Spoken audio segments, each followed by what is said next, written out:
Time to show you some of this morning's headlines. The Washington Post says a suspected Al-Qaeda terrorist died last night, just days before he was set to testify on behalf of the federal government. The 50-year-old suspect was charged with conspiracy to commit murder.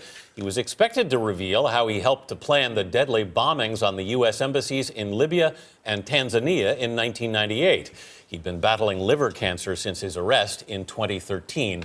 The cause of death was not revealed. The BBC says a former Harvard law professor, Alan Dershowitz, is standing by Prince Andrew and pouring cold water on a woman's claim that she was sexually assaulted.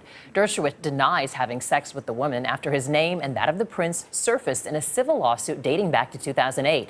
In that case, a Florida businessman served a 13-month prison sentence after admitting to soliciting sex with the woman when she was a minor. USA Today reports New York City's police commissioner is urging the rank and file to check their political feelings at the door at this weekend's funeral for murdered officer Wen Jin-Lu. William Bratton is trying to ease tensions between members of his department and Mayor Bill de Blasio. Bratton is concerned officers may turn their backs on the mayor, as they did last week when Lu's murdered partner, Rafael Ramos, was laid to rest.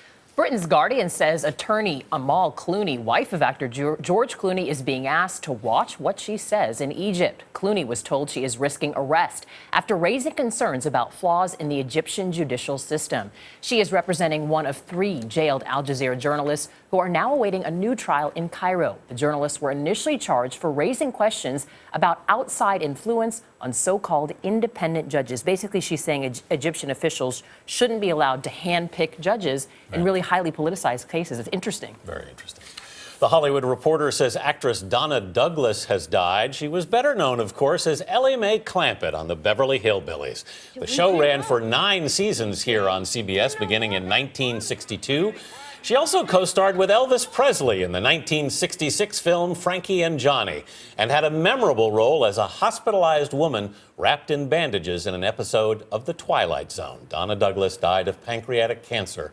She was 82 years old. She said she beat out 500 women to play Ellie Mae. And that show was #1 in the country for its first 2 years. Everyone remembers it. Yeah, well, sure do. A lot of people our age remember.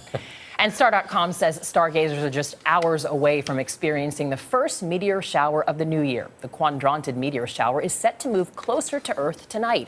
Observers say the best chance to catch it is in the northeastern part of the sky between midnight and 2 a.m. local time, because everyone's up that time, right?